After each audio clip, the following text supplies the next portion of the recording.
Okay. So it starts right now. Yeah. Okay. Just leave it there. Okay.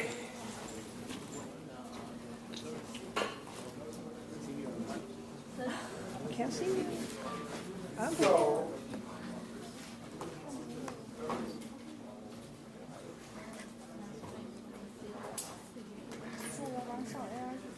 无所谓，我都不管。我管那么多干嘛？想来放牛花，当烤的尝尝。so are there any questions before we get started?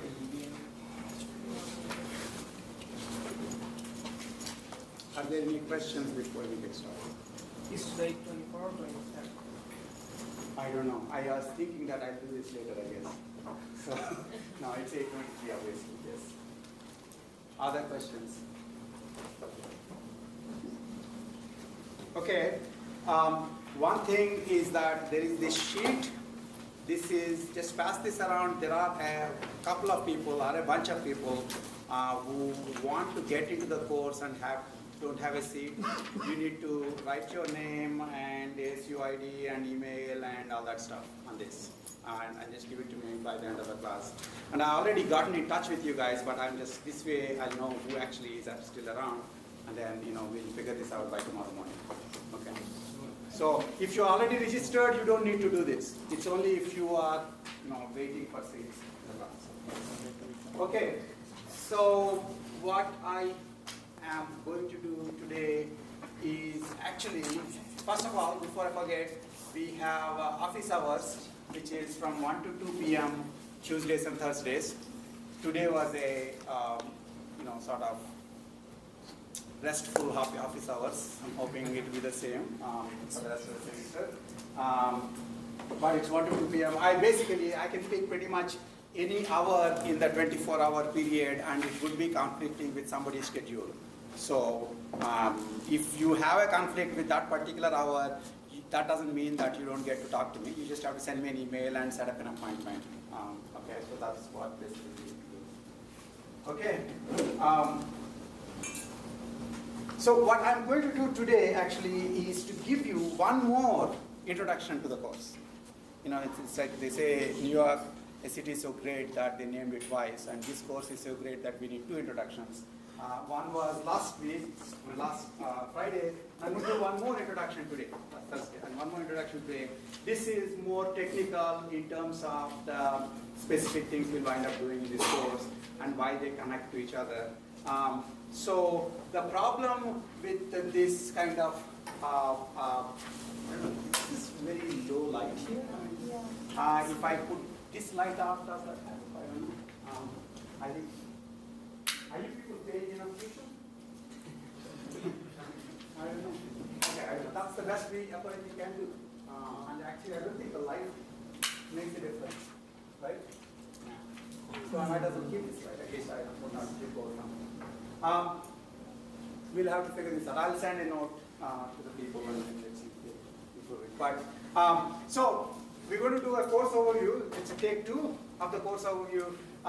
It's more detailed, and it also means that this is the kind of thing that would make great sense after the course is over for you guys. Okay, and so I hope actually that since we're recording this in multiple different formats, you go and watch this after the course is over to see whether or not that's actually what we did in the course. And in fact, I like this Kierkegaard quote, which says, life can only be understood backwards, but it must unfortunately be lived forwards. Okay, so the course has to be lived forwards, but you need to know why it all makes sense. And I'm sort of going anti-Kierkegaard and trying to give you an idea as to why it all makes sense today. But in my zeal to do that, I'll probably confuse you more. Because you may not know some of the ideas that until they get actually discussed. But suffice it to say that this sort of gives you a layer of the course, and if at the end of all the weeks, if you hang around, you can go back to this and see if it in fact made sense. Okay, that's what I would suggest. Okay, so what I'm going to do, so last time I tried to ask you what you are interested, what you think web should be doing, etc., and we talked about it. So this one is much more closer to what I will actually wind up being able to do here. So consider web as we'll consider web as a, let's say, a collection of information. Okay, you can consider web as lots of things, but let's assume that, suppose we want to consider it as a collection of information. So the question then is, what kinds of information do you think web is made of? And the web is viewed as a large collection of dash. What is that dash? Pages. What? Web pages. Web pages. Okay. What do the web pages have? So you could say text. You could talk about structured data. You could talk about semi-structured data. You could talk about, and there are pages. These documents, these pages are connected. That's one of the nice things about the web. They are making references. Now, it is the case that library books make references to each other. In fact, human knowledge grows because we make references to each other's knowledge. It's just that there is no mechanically easy way of figuring out that this particular book is making reference to this particular book. You have to read it, understand the reference, walk down to the librarian, ask for the copy of the other book, and then read it. Here it becomes much simpler because the links are hyperlinks, and you can basically travel them. Okay, so they're connected. It's also dynamically changing, right? I mean, the pages are coming in, pages are going out. Much of it is user-generated. There is no authority. It's highly decentralized. Anybody can put up a web page and call it anything. In fact, some of you can put up a web page called official ASU cse494 web page. And I can't stop you. And in fact, I hope you will put up one so that I don't have to put up the page here. Okay? So it's like a crowdsourcing of the course web page. Okay, so user-generated content. You can also have not just text and structured data and semi-structured data, but you can also have multimedia information on the web, on your pages. And also the web has updates. It may be allowing you an access to some background database that you are making changes to through the forms. Okay? You can do transactions. In fact, we are buying stuff all the time these days. Right? These pair of pants, I bought them on Amazon because I did not get to go to JCPenney and the class was starting and I needed pants, and so I just got them on Amazon. They sent it to me right away. Okay? So obviously that involved actual transactions, not just reading Amazon and enjoying the beauty of the writing there. Okay? So transactions, etc. But these parts probably, especially the transactions, we might ignore for now. But this is one way of looking at the web. So the question, of course, is, if web is this, what do you want to do with it? I mean, you, the user, might want to do certain things. You, the computer scientist, might want to support the usage patterns of the web. Okay? There was a question? No, somebody just wanted to say bless you. That's fine. So you may want to search. You may want to do directed browsing. You may want to aggregate information across pages. You may want to integrate information across pages. So the difference between, by the way, we'll use these words later on too, aggregation and integration. Aggregation normally means, let's say, you're trying to find out all the different prices for this book being offered by different shopping sites. So you aggregate the information and say, one page and say, this book is available in Amazon for $12 and Barnes & Noble for $10 and Borders for 3 cents because it's going out of business, and all these things, right? So you aggregate it there. And integration is, for example, you're taking information from one site and then using it to query another site, for example. That's sort of integration. Okay, you might be interested in finding patterns in all this data that is available to you directly. That's, I think, is what we are sort of interested in doing. Okay, given this fact. Okay, there may be things that are not listed here that you may still want to do it, but I'm hoping that these sort of cover a lot of what you might want to do with the web. If so, then the question is, how do you go about doing it? What techniques do you use? What technologies do you use to do it? Okay. Now, this is where the first point I want to make is how you actually do search or browsing or aggregation or integration or pattern finding depends upon the underlying model you have about the web data, the web information. Okay? So here are three, so the point that I want to make is that there's this word text, structured and semi-structured. And so to get that into perspective, I'm going to say a generic web page containing text, okay, a movie review, and an employee record of a corporation. All of these can be accessible by web. Okay, now the question is what's different between them? What's the difference across them? The point that I would like to make is this is essentially just natural language. Could be English, could be Chinese, could be Hindi, whatever language that you like. Because humans wrote it and humans like it. Okay, this is essentially could be some sort of a database entry. Okay, so it could be relational data, it could be object-oriented data or something. Okay, and then now if you are asking questions on this, then you would probably be again using English. If you're asking questions on this, you can use structured query languages such as SQL. Okay, now if you are, this is sort of in the middle, if you take something like a movie review or an email message, it's sort of semi-structured. It has part structure, part no structure. Okay, now every email has a from field, a to field, and maybe a cc field and a subject field. So you expect them to be there, and you can sort of use them. Basically that part of it is sort of a structured record. And then there is a body field.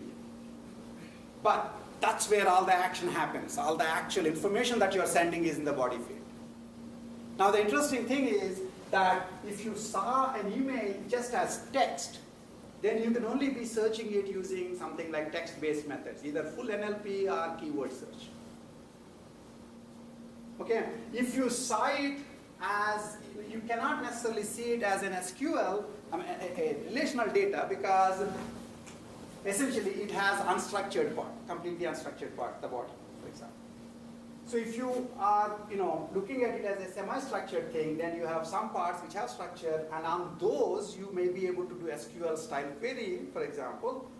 And then on the text part, you can do text style query, and you can combine both.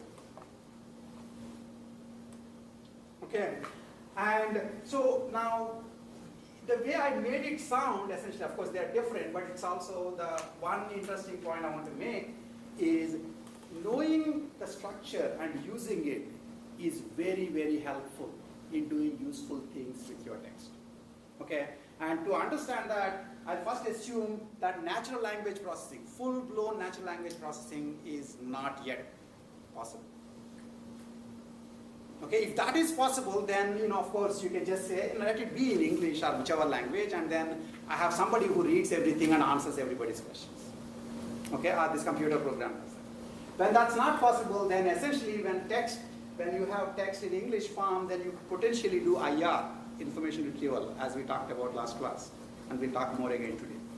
Okay, and there are only some style of IR queries that you can ask and support. The usual keyword queries may not be able to answer all questions. Okay, whereas if you have structure, you can ask much more interesting questions. This may not be obvious if you are thinking about it for the first time. So I'll give you some examples. Structure helps query. This is what I want you to remember. Structure helps query. Okay, why does it help? You can consider a following query like this. Give me all pages that have keywords get rich quick. That's the usual Google style query. Okay. Give me the social security numbers of all the employees who have stayed with the company for more than 5 years and whose yearly salaries are 3 standard deviations away from the average salary. Because those are the fat cats and they're getting a lot of money. And we want to find out their names so that maybe we'll go and rob them or something. Okay. It's a useful query for a budding capitalist, right? But they could be also the other ones in the other side. What? They could be also the other ones in the other side. I didn't get that. I'm sorry. They could be also the other ones in the other side. That's possible too. Okay. But the point is, think about this. Give this query. There is no easy way of writing this query as a keyword query. But it's extremely easy to write this as an SQL query, a database style query. Again, this is one of these places where those of you who have already completed database courses might be slightly ahead compared to somebody else. But it's not that I'm requiring database background, but you probably heard of database style querying languages, right? And so you can write an easy SQL query for this. Okay. A third one is give me all the mails from people from ASU written this year which are relevant to get rich quick. That is partially using the structure and partially doing the keyword style query. Okay, now clearly somebody who can support this probably can also support the keyword style query. Okay, but somebody who only supports keyword style query cannot support these kinds of queries. And to the extent you think you might want queries other than keyword style queries, to get your answers sometimes, you might need this kind of the ability to use structure. Yes. Why don't you give the query like that? Which query? Give me all the... This one? Yeah. Well, I can give it to you. Or if you are a big believer in Google, you can give it to Google and see what it says. Yeah. So the premise that you have to query it only in a structured form may not be true, right? Like you can... No, so the point is, when I ask a question, I have an expectation that the answers you give are the answers to my question, not stuff. Okay, in fact, one of the interesting things, again, we'll get to that very soon, is if you have never thought of information retrieval, in the past, if I give a question on the exam, right, the expectation is that I want you to write the right answer. But you've been around for a long enough time, and you know that if you don't know anything, keep filling pages. Because at some point of time, the instructor gets sick and tired of it. It looks like this guy did so much. Now let's give him some partial credit. Right? Okay. Now, when you give a very, so I can basically ask a very nuanced question about this course, and you write 3 pages. Not you, but any of you could write 3 pages. And then say, yeah, I'm sure there's an answer somewhere there. Why don't you look at it, teach? Which is why we don't like this. That's why we made this objective style, objective type questions. But the bigger point is, the assumption is when I ask a query and you answer it, the typical assumption is that you answer the query. You say only the answer, nothing more, nothing less. If you go on to a court and you stand in the witness stand, they make you take an oath first. What does the oath say? It makes you say that I'll tell all the truth, nothing but the truth. Why 2? Why all the truth and nothing but the truth? Because in essence, if you allow people to write answers which don't have to be correct, then they'll keep writing more stuff and then leave the teacher to figure out which kernel is the right answer. Google does that to you. You give this question to Google, it will give you 10,000 million answers. One of which may well be the answer that you're looking for. And so you can say, Google gave me the answer. But is that a reasonable thing? Do you understand what I'm saying? And in fact, when people can give you answers without having any actual guarantee that those answers are correct, right? Then you need to talk about this business of all truth,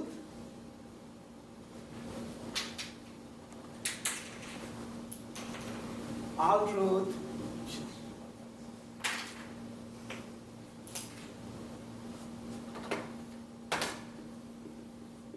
all truth, nothing but the truth.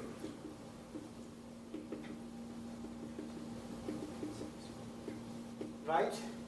Now when I split this into A and B, then you get to decide, well, I'll do A, not B. Okay, normally database systems or any query answering system that you have seen until now, before you came to search engines, were supposed to do this conjunction. All truth and nothing but the truth. You don't get any points for doing just this, or any points for doing just this. A and B is true only if A is true and B is true. Now, since I did write the conjunction, search engines will say, well, look, I could have not given any truth and I've given only falsehood. So compared to that, at least I wrote some correct answers, so you should give me some partial credit. This whole entire notion of partial credit basically allows you to start talking about, in IR, we'll talk about precision and recall. Did you guys see that coming? All truth and nothing but the truth is precision and recall. Which is which? I mean, again, we'll talk about precision and recall here, but some of you who might know about it already might think, which is precision? Is all truth precision or nothing but truth precision? Nothing but truth. Nothing but truth is precision. All truth is recall. One of the most beautiful things is now that I made it into A and B, it's actually trivially feasible to give all truth. I mean, so to satisfy this and not this, or satisfy this and not this. How do I satisfy just precision?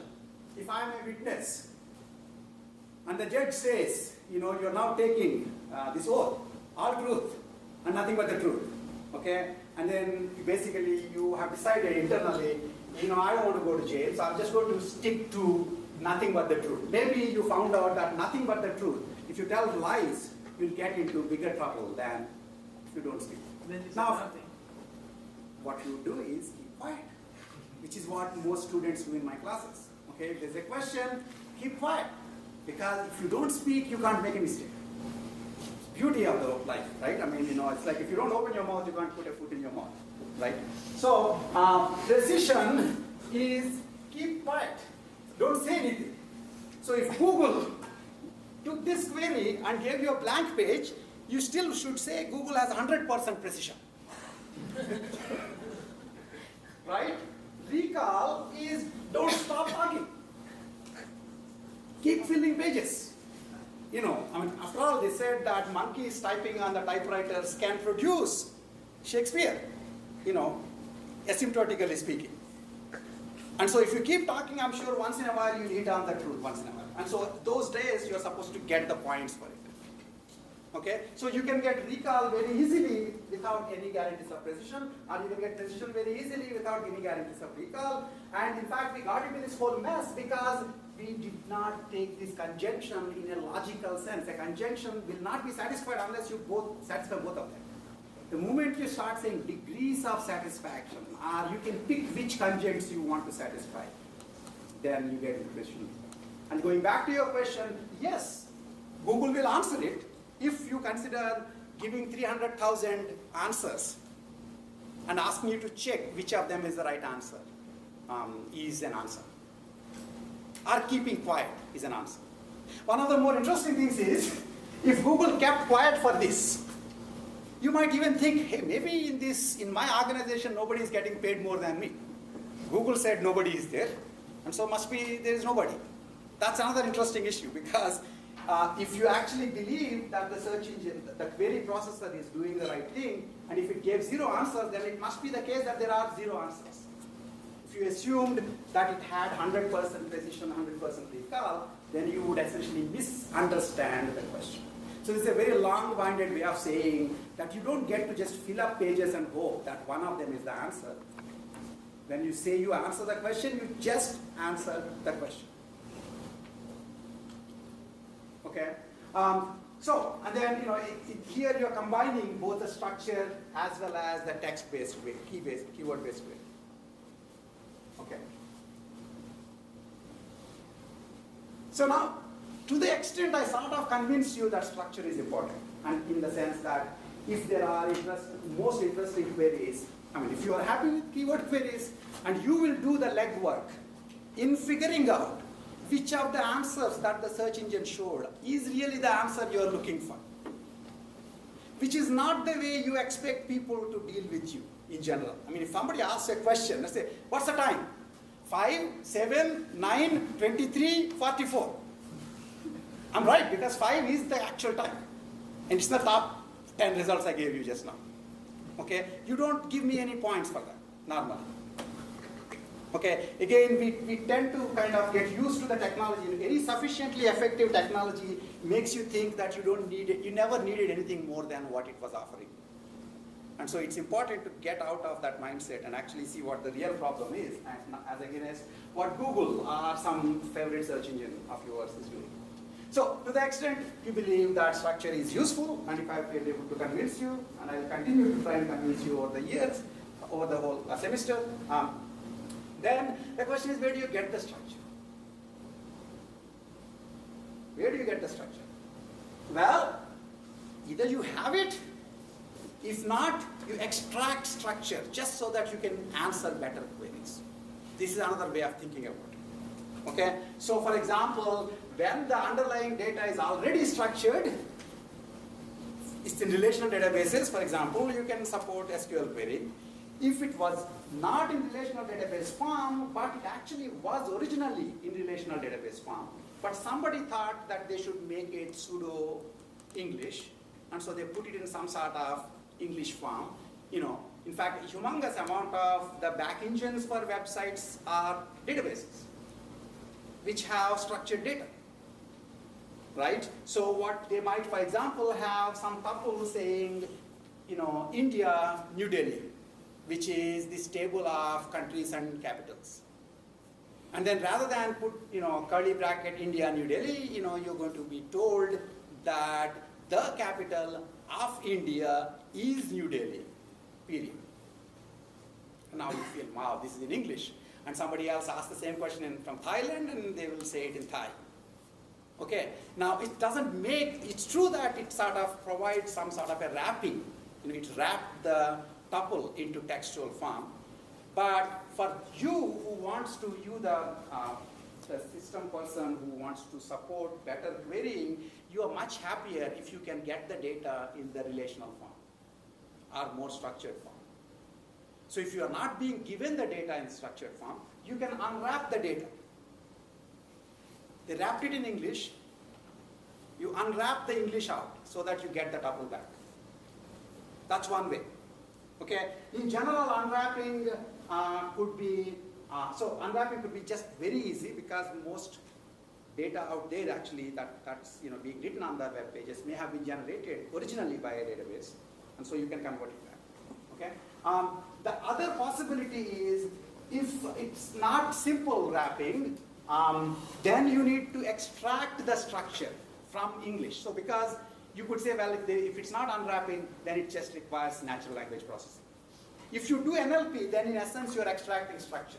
Any of you who wind up taking natural language processing or theories of language, for example, would see that you have grammar, you have parts of the sentence, and you can actually extract structure out of English sentences, as hard as it might sound to a majority of people in this classroom. Okay? So the point is that without doing full NLP, you might do parts of NLP, parts of the pieces like syntax, parsing, and so on, and use that to extract some of the structure of the text files that you have. Okay. Now I did this whole discussion in terms of text. I could have, even though I won't be doing much of anything other than text in this class, you could be talking about music. Okay, if you have sound files, then you can easily do things like, give me the loudest rock and roll song, and anybody can answer those questions. Loudest basically, you just look at the mean intensity and pick the all the heavy metal songs with the highest mean intensity, and then give it. But if I say, give me the song, a song which has the following characteristics, how do you do that? And of course, if we have people doing our bidding, they can listen to a whole bunch of songs and figure that out. If not, in essence, you will wind up putting structure over the music by saying features. Say for each song out there, somebody, like for example, Pandora. How many of you know Pandora? Many of you do. Okay, so Pandora, for example, has its own proprietary system of features for the music.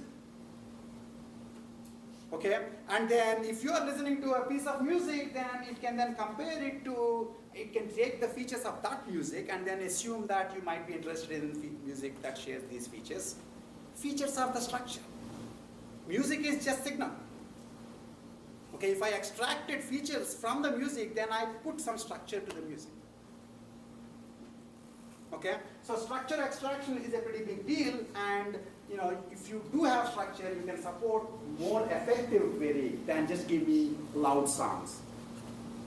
And so much of the game is to either use the structure or extract and use the structure. That's what we'll try to do. Okay? If you cannot extract, so now when I say extract, who actually puts these features for Pandora's music? Who actually puts, so the features for the Pandora's music, for example? Do you know who does it? Pandora's employees. Employees.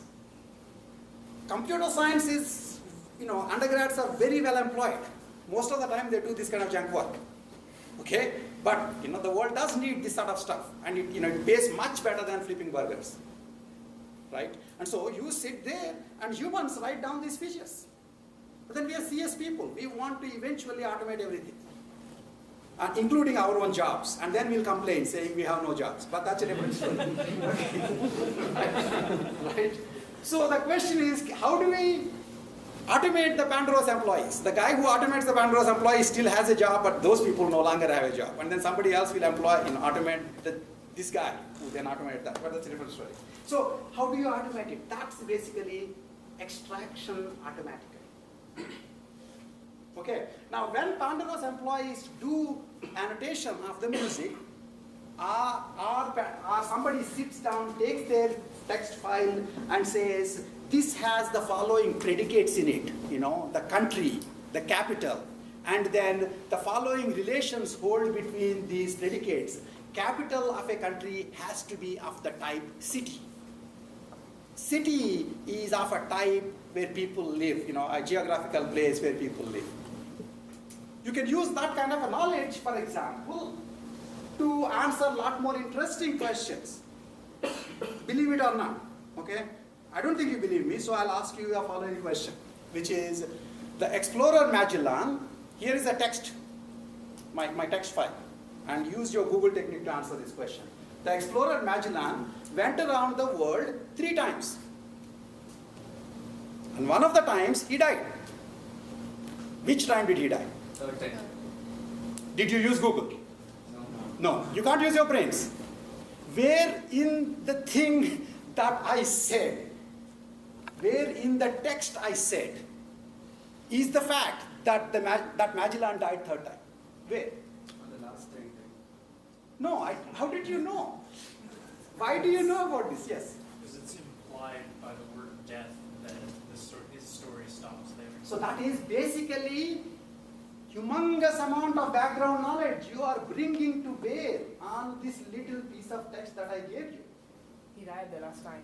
Yeah, and I'm hoping that all of you know the answers, believe me, right? If not, I have much bigger problems on my hand. Right? So my question is not so much that you don't know the answer, but these are very simple questions that you can't ask Google. I mean, you can't ask a normal information retrieval engine. Because the word Magellan and the word death have semantics. And when we hear the word death, it's not just a bag of words where each word is some kind of a wooden piece. Death corresponds to this big dictionary entry, which is then connected to all sorts of other things, including things such as you don't have too much fun after you're dead, unless you're one of those Puritans and hope for death. Okay, so basically you assume that, the guy, if he died in one of the trips, he could have been dead on the 2nd trip. In fact, it's very nuanced. Some student once, overthinking student said, no, maybe he would have died on the 2nd trip and he was taken around the world. In fact, if you know the history well, he died in the middle of his 3rd trip and his dead body was taken around the 2nd half of the world. Okay, is what I'm saying. But in general, we don't say that people went around the world when they're being carried after their death. That's just background knowledge. That's just background knowledge. Do you understand what I'm saying? So unless I plugged these words into a humongous hierarchy of my knowledge, you could not answer this question. You are better than Google. I mean, if you did not know this.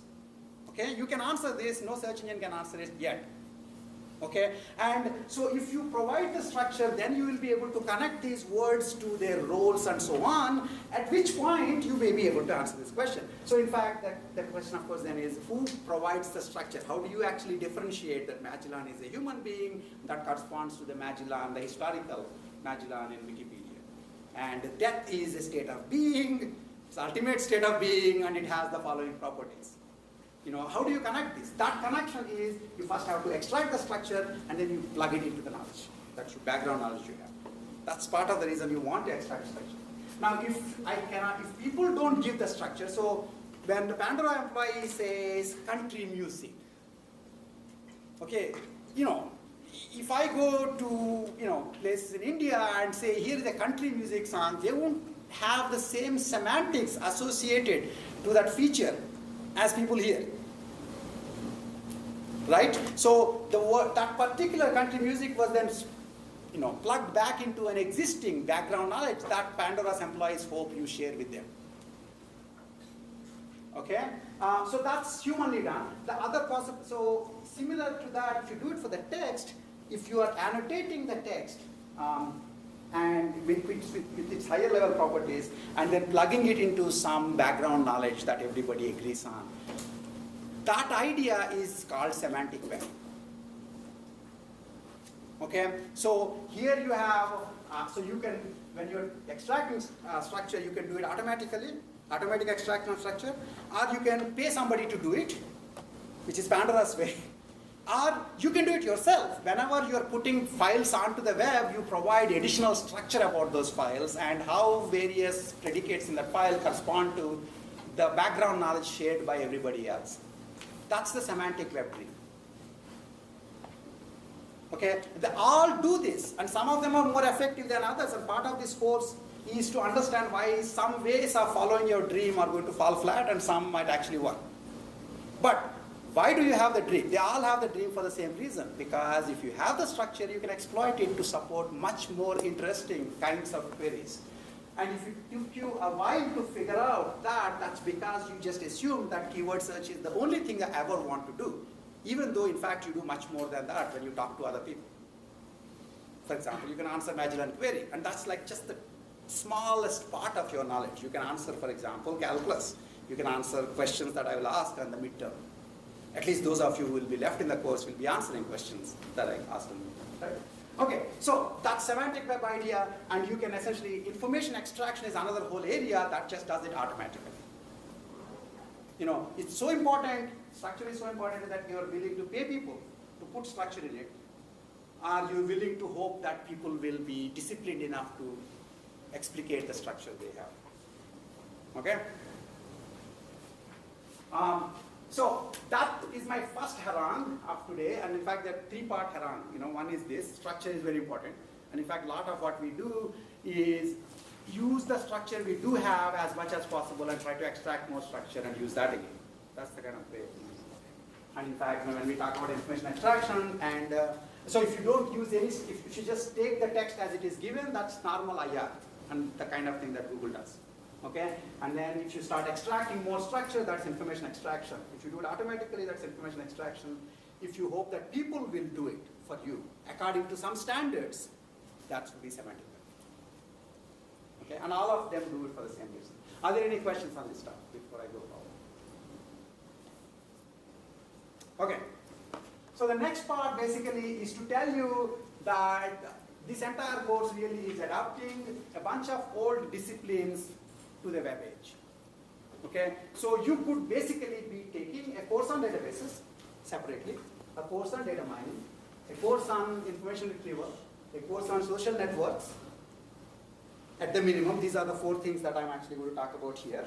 And in some sense, what I'll do, what we'll try to do here is first of all tell you that all of them are kind of what they are traditionally, and they are all relevant to our quest of using this web content and supporting effective query. Okay, so the question, of course, is all of these provide pieces of the puzzle, and the question is, why not just take those courses? The interesting thing is, what's interesting for us is traditional IR is solving a problem, but it then has to solve a different problem in the context of it. traditional databases are solving a problem. They have to solve a different problem in the context of web. Traditional social networks are solving a problem. And I hope you realize that social networks existed before Facebook, right? Okay, right? So social networks are always there. And traditional social networks are solving a problem. And the kind of problems that they are solving now had to change because of the presence of web. And finally, traditional data mining, machine learning, looking for patterns, basically statistics, was always there. Okay, and it has to basically do certain types of problems because you are in the context of web. Now, what I'm most interested in is these intersections, and that's what I'll talk about. Those are the 4 parts of this course. I'll tell you what IR is, and tell you how you do IR on the web. I'll tell you what social networks are quickly, and I'll tell you what are the differences in using them on the web, and so on for databases and data mining. And one thing I want you to understand is it's not always necessary that when the world changes, it always changes for the worse. I mean, your great-great-grandfather thinks that the world is falling apart, and your kid thinks that the old world was very bad and the new world is much better. It's neither. Okay, so when IR had to come to web, certain parts of the original IR problem become hard, certain become easy. When social networks have to come to web, certain parts become hard, certain parts become easy. Understanding that connection is part of what we do in this course. Okay, so you can actually take each of these as separate courses, or you can essentially talk about just mostly these parts. So when I'm considering these parts, obviously I'm not going to tell you the entire thing about databases, or entire thing about IR, or social networks, or data. Okay, so you should know what to expect. That's why I said if you have databases, that'll be good. That's it. Okay, so what I am going to do now, so this is approximately, this is the slide which sort of says information retrieval, how it has to change, how social networks have to change, how databases have to change, how data mining has to change. What I'm going to do next is actually just do each of them in one slide and give you a background. Okay, so that's sort of an overview slide for that part of the course. Okay, and so if you are lost and wondering why are we doing this, then you can always come back to this. If you're totally lost right after this lecture, then you still have good enough time until tomorrow to get out. Okay, so information retrieval. Traditional model basically said, given a set of documents, again, we'll go more into details. This is just a one-slide introduction to what, half a slide introduction to what information retrieval is. The other half is how it has to change for web. Okay. So traditional information retrieval is, given a set of documents and a query expressed as a set of keywords, return a ranked set of documents that are most relevant to the query. And since they were not bozos and they knew that keywords cannot completely express what people are really looking for, they knew that there is no way you can give only the answers and nothing but the answers. There is no way they can tell only the truth and nothing but the truth. They have to fudge. Once in a while, we'll try our best to give you only the truth, but once in a while we'll give you non-truth. And we'll try our best to give you nothing but the truth, but once in a while we'll miss some of the, we'll miss some of the truth. Okay, and so those two are precision and recall, and they came, obviously, they made a lot of sense for IR folks because they knew from the beginning that there's no way they know what the correct answer is just when you give the keywords. From the definition of the problem itself, there is no obvious answer. You made up these keywords while you're looking for something, and basically you have some information need in your head, and you just projected it onto these keywords. Now, many, many different kinds of information needs could have been projected onto these same keywords. I don't know which one of those needs is yours. And so if I knew your information need completely, maybe I can give you just the documents that you should care and nothing more and nothing less. If not, I have to give you highly precise, high precision, high recall is the best I can do. 100% precision, 100% recall is what we expect if I don't say anything else, but IR says, I'll try to give you very high precision and very high recall. Okay, that's what they were trying to do. Okay, so give a ranked set of documents most relevant to the query. The assumption is you had this very complex information need in your head and you projected it onto keywords, but then when I show you a bunch of results, you can then evaluate those results yourself and say whether or not they are relevant to you. Whether or not something is an answer is whether or not they are relevant to you. And so the idea is you can, when I show you the answers, you can tell whether it's relevant to you or not. But in the beginning, you didn't know how to express that particular query. That's what IR is doing. Okay? So the relevance then is the truth for IR. You know, all truth, nothing but the truth is all relevant documents, that means recall, and nothing but the relevant documents, that means precision. And IR basically tries to, do both of them partially rather than do. I mean, you know that, when you are saying you have a conjunction here and you can allow partial satisfaction of this conjunction, the most obvious partial satisfaction is satisfy 100% of this and 0 of this or vice versa. But that I already told you is completely useless because 100% recall, 0 precision is a no-brainer. Just send the entire document library as the answer to every query. Okay? 0% precision, 0% recall, 100% precision is also a no-brainer. For every query, show a blank screen. Okay, so that way, that would be a reasonably easy course to get, high grades in IR. Yes? What is more important for the usual user? I don't know. That's one of the things we'll talk about. In fact, since you asked about it, what do you think? Do you think, can you talk for the users? I will go with precision. Why?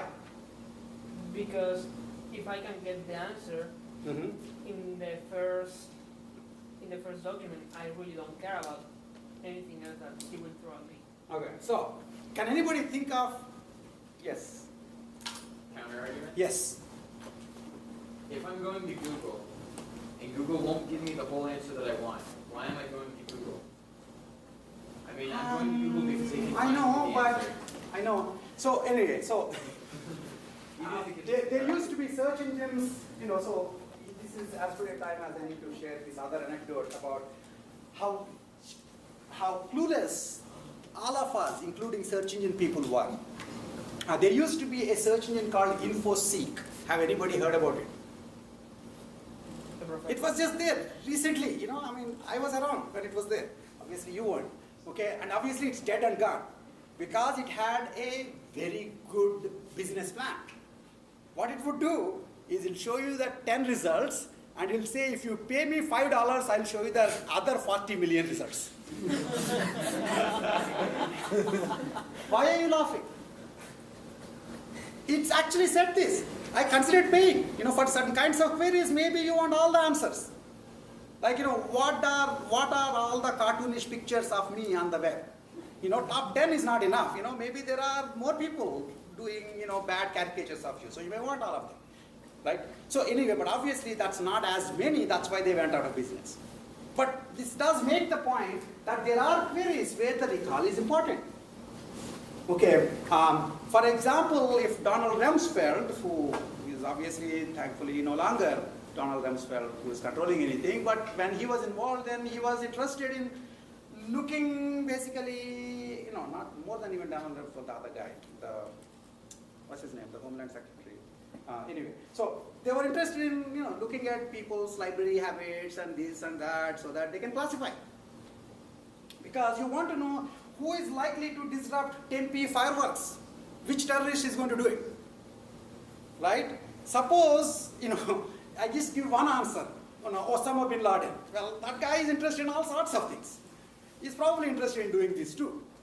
But that may not be the only answer. There may be some other person who basically doesn't like bright lights and wants to stop the fireworks. So you need recall in that case. Okay? So national security requires recall. Whereas making bozo users happy requires only precision. So if you are interested in making a search engine which makes bozo users happy, then you should not be focusing on recall. Or if you did, you would be like InfoSeek. Okay? But that doesn't necessarily mean that just because most people only want precision doesn't mean that there is no ever any reason for recall. There are queries for which recall is required. For example, I might want to know how many instances. So in fact, we'll see recall being important, hopefully, at this later I'm going, I may not get there, but sometimes recall is important in terms of what I care about. The Google's answer is not the pages, but the number of hits that it says. that can be used actually, it turns out, for interesting purposes. And there it's recall. Okay, and if I'm looking for citations of my papers, recall is the only thing I care. If you are looking for people who say something about you on the web, you are not interested in just the first page. You want every one of those pages because you want to know how many people know you exist. You see what I'm saying? So the recall, I know you are for recall, but I should tell him, okay? Recall is sometimes important, just as precision is important. Okay, so anyway, so IR doesn't decide which is important. It assumes high precision and high recall is important. Both are important. And in fact, there are ways in which you can combine both of them into what we call F measure, which is basically the harmonic mean of precision and recall. We'll talk about this again. Why harmonic mean? What other means do you know? Geometric and arithmetic. What's wrong with them? What? What's wrong? Why can't I have, if I'm going to combine precision and recall, why can't I use arithmetic mean to do that? Something very high can exploit the... So 0, if I have 0 and 1, are 0.5 and 0.5, they both will have the same arithmetic mean. But they're completely different, as we know, because 1 and 0 is trivial to get. 50% precision, 50% recall is much harder to get. So you, in fact, of the means, the one that has the right property you care about is the harmonic mean. So you go for harmonic mean. Okay, but anyway, so there are ways in which you can combine both of them. In fact, we also talk more interestingly about precision recall curves. That's all from traditional IR. So this is, they use precision and recall. And in general, what they do in the precision recall curves is that you draw, we'll again look at all of these later, but you draw these curves called precision recall curves. So this is recall, this is precision. And this is 10% recall, 20% recall, 30% recall, etc., 100% recall. This is 10% precision, 20%, 30%, 100%. And the very best search engine would be like this. It holds its high precision while the recall is being increased. The search engine which gives a couple of good answers but then starts talking blabber. In fact, most search engines hope that you never look at the second page because they're talking blabber there. There is no second page, in fact. And you probably don't know. It's like one of those things, if you don't open the refrigerator door, is the light on or not? You don't know, right? Similarly, there may not be a second page. And so most of them essentially just go with the first few answers. So their recall, their precision, they're looking for something like this. They're at least getting something like this. And the question is, if I have something like this, something like that, which is a very unlikely search engine, or something like this, these are all different precision recall curves. So this is S0, S1, S2, S3. Which do you like? S0. Of course, I mean, if I give you S0, yes. But if I don't give you S0, what do you like? S1. Which one? Three. That whatever you're saying, you're talking about, at that point, you're talking about your personal preferences. Okay? So here are, again, to put that in perspective, one of the things we'll do, and that's what I like, is normally, is sort of give examples from completely different places because they'll all hopefully gel together. Okay, so here are, two tickets for going from here to San Francisco. Okay, flight 1 ticket, it takes 10 hours and costs $500. The other one takes 15 hours, costs $900. What? Which one do you like? Does anybody like the second one? It depends how much you like it. Enjoy. Much as like flights, but most of the time we assume this dominates the heck out of this. Because this is better in terms of hours, better in terms of dollars. So why the heck would you consider the second one?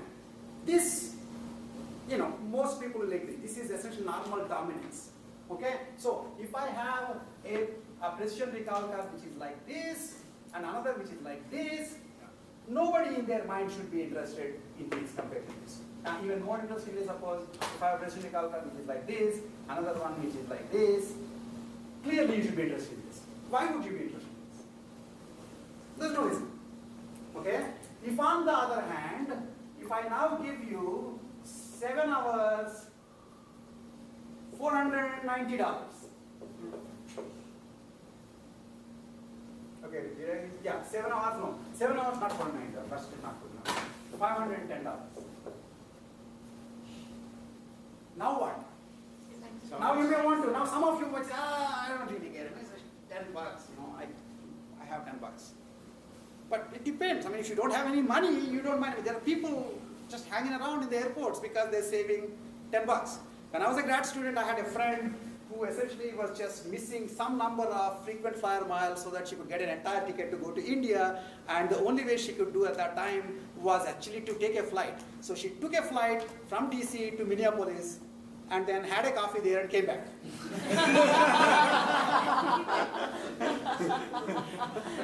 Right? Came back. And she got the number of miles required and she went to India full, with a free ticket. Okay, now, she obviously won't do it now. At that time, her utility metric was such that time was free.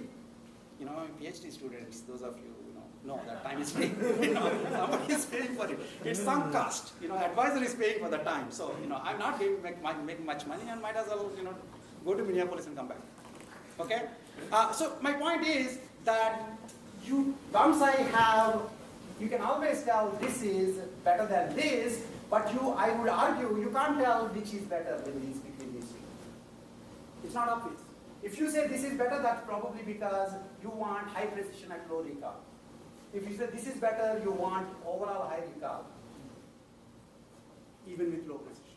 And then you are telling. So when you said this is better than this, you didn't say anything about yourself. Everybody agrees with you. When you said this is better or worse than this, you said something about your preferences. Okay? Anyway, so normally we write pressure recall curves and then we use them to decide, which pressure recall curve, which system is better. Okay? And if you are in search engines, normally we assume that the Bozo users are interested in the first 10 pages, first 10 results, and so precision tends to be much more important than the recall for search engines, for most normal cases. Okay, except when they're doing ego search, where they want to see how many people actually refer to their page, in which case recall is the only thing that matters. Okay, I mean I have gone to like 100th and 200th page looking to see if anybody is pointing to my page. Okay, and so that's where recall matters. Okay, so if that's traditional information retrieval, you're going very slow. What changes when you get into web? Here are some headaches that web causes for information retrieval. One is scale. Information retrieval was developed when you are using, you're supporting library catalogs. Okay, there used to be this whole field called library information sciences, which at one point of time started this really, really sleepy conference called cse494, information retrieval conference. And barely a couple of librarians and their friends used to go to that. Now you can't throw a stone without hitting people in cse494 conference because cse494 is like huge. Everybody is interested in cse494. That's like as good an example as I can give you about how a traditional area, which was a sleepy area that was standing in one side, suddenly became very important for everybody. Not just librarians always thought it was important. But now it's important to everybody because of the web. Okay, the important thing, of course, is in the library there will be a few books. On the web, if you think of each web page as a document or a book, which is probably too much of an exaggeration given the kind of stuff you put on the web, there are billions of them. Okay, then the other interesting thing is, so you have billions of documents. The other one is decentralization. Library books require publishers, ISBN numbers, some sort of quality is being checked. I mean, I understand you can do self-publishing, but in the old day, and it was there from the day publishing was invented, vanity press was part of par for the course. But mostly there is some kind of a quality control. There's no quality control for web pages. Anybody can put a web page. Okay, so librarians can assume that all pages are approximately of similar quality because they were all published by various important publishers like Random House or something else. Except once in a while you'll find that the writer made up the whole thing. But there's few and far between. And did you ever see an Oprah show saying, this guy made a web page that's not true? Why don't you see it? Whereas this other guy wrote a book, what's the 1,000 Little Lies or something? Which he made up the entire story, and Oprah made it a Oprah book of the month or something, and he got even more money, and then people then found that he made up the whole thing. And that was a big deal. Why? Because you don't expect books to be made up. I mean, especially books that say they're talking about somebody's life, they're just completely made up. Whereas web pages, you have no such requirements. You assume that anybody can make anything, and certification is completely different issue. Okay, so that decentralization causes additional headaches because it's hard for, basically now IR was always focusing on relevance. Now you're talking about quality. And it turns out that unlike relevance, remember what IR's view of the world is, which is the user had an information need in their head, they wrote a couple of keywords, and then I will show them a bunch of documents. Then they will know which of the document is actually answering their query. So the user can tell relevance. That's a bedrock principle. So if a relevant document comes and bites you, you actually recognize it.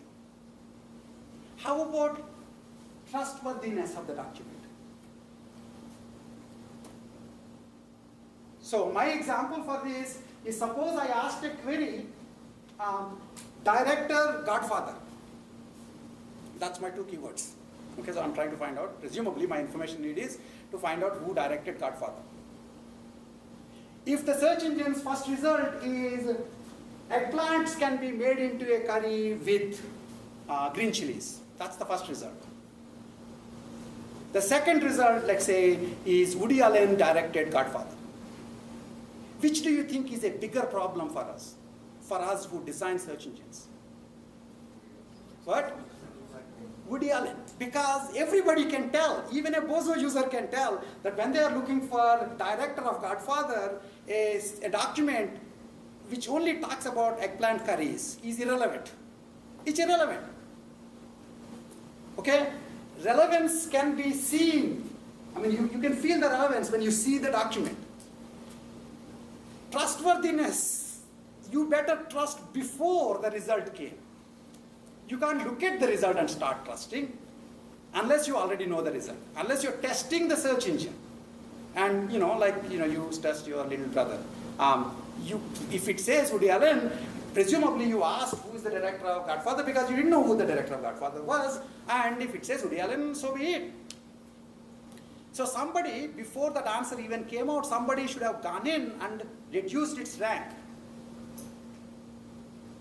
Do you understand what I'm saying? So that becomes a bigger issue on the web than it is in traditional IR, because in traditional IR all books are published more or less with similar quality considerations. On the web anybody can write anything. Okay? So that's why it requires almost things like page rank or any link analysis. All of these are desperate attempts to figure out trustworthiness. Because if I show you a page, you would not know whether it's trustworthy or not. You can tell whether it is relevant or not. Again, the example